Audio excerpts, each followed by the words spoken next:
India में कितना कम organ donation को इम्पोर्टेंस दी जाती है। सो इसी के साथ गवर्नमेंट ऑफ इंडिया को महसूस हुआ कि हम लोगों को किसी तरह से इस चीज़ को देखना पड़ेगा, क्योंकि illegal trafficking of the organs बहुत ज़्यादा होता था, जिसके अंदर ह्यूज कॉस्ट इन्वॉल्व होती थी। तो कहीं ना कहीं काफ़ी लोग इन्वॉल्व थे। ऐसे बहुत सारे केसेस सामने आए हैं कि लोगों को पकड़ा भी जाता था ऑर्गन ट्रैफिकिंग के अंदर, शायद उसके अंदर डॉक्टर्स भी इन्वॉल्व होते थे, कुछ और तरीके के लोग भी इन्वॉल्व होते थे, बट वो बेल पर छूट जाते थे। भारत में अंगदान की दर बढ़ाने के लिए केंद्रीय स्वास्थ्य मंत्रालय ने राज्यों और केंद्र शासित प्रदेशों को गहन चिकित्सा इकाइयों में मस्तिष्क स्टेम डेथ BSD के मामलों की पहचान करने और उनकी निगरानी करने के लिए कहा है। आखिर क्या है इस आदेश की वजह, जानेंगे सब कुछ। बने रहिए हमारे साथ, आप देख रहे हैं एयर न्यूज़। नमस्कार। मंत्रालय ने राज्य प्रशासनों से मासिक आधार पर ICU वार मृत या संभावित मृतदाता मामलों में विवरण मांगा है और उन्हें सुधारात्मक कार्रवाई करने की BSD मामलों के लिए प्रमाणन प्रक्रिया को सुव्यवस्थित करने का निर्देश दिया है। इसे अंगदान में तेजी लाने के लिए किया जा रहा है। सरकार का मानना है कि भारत में कम अंग दर है और योगदान देने वाले एक महत्वपूर्ण चुनौती BSD मामलों की अपर्याप्त पहचान और प्रमाणन है, जबकि ऐसे कई संभावित मामले हैं।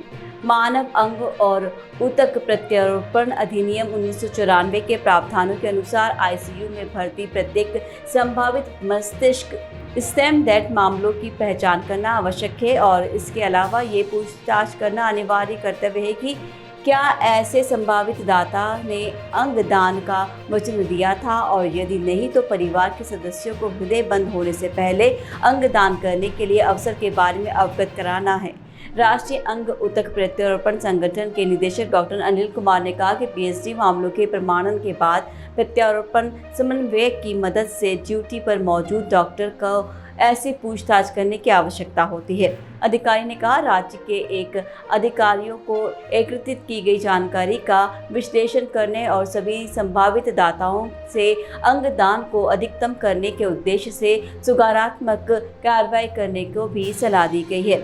सरकार ने सभी अस्पतालों को ICU अस्पताल या अस्पतालों के अंदर किसी अन्य रणनीतिक संस्था पर आवश्यक अनुरोध प्रदर्शन बोर्ड के एक टेम्पलेट को प्रदर्शित करने की सलाह दी गई है।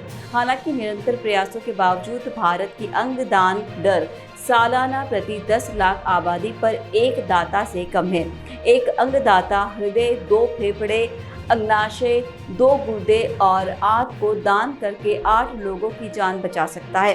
पिछले साल अधिकारियों ने 1037 मृत अंगदाताओं को पंजीकृत किया, जिनमें से 2904 अंग प्रत्यारोपण हुए। भारत की कम अंगदान दर विभिन्न कारकों के कारण है, जिसमें मस्तिष्क स्टेम डेथ मामलों की अपर्याप्त जानकारी और प्रमाणन, अंगदान के बारे में सामाजिक कलंक और अंग प्रत्यारोपण के लिए लंबी प्रतीक्षा सूची शामिल है।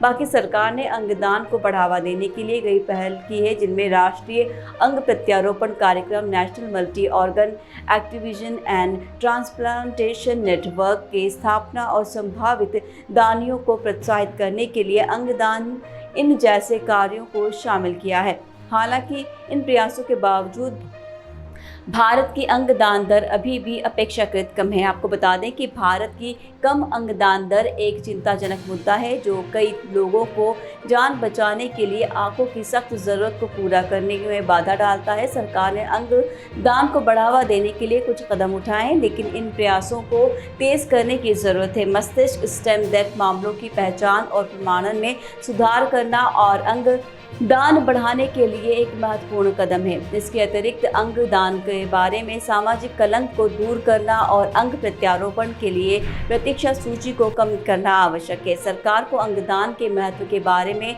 जन जागरूकता बढ़ाने, संभावित दाताओं का एक राष्ट्रीय रजिस्टर बनाने और अंग प्रत्यारोपण के लिए बुनियादी ढांचे में निवेश करने पर भी ध्यान देना चाहिए। बाकी भारत में अंग प्रत्यारोपण के लिए एक लंबी प्रतीक्षा सूची भी है। अंगदान को हतोत्साहित करती है। कुछ अंगों जैसे गुर्दे और यकृत के लिए प्रतीक्षा समय कई सालों का हो सकता है। इससे कुछ लोगों को लग सकता है कि अंगदान करना व्यर्थ है, क्योंकि प्राप्तकर्ता अंग को प्राप्त करने से पहले ही मर सकता है। तो इसी तरह हमने जाना कि भारत की एक अंगदान दर एक जटिल मुद्दा है जिसमें समाधान के लिए कई दृष्टिकोण की आवश्यकता है।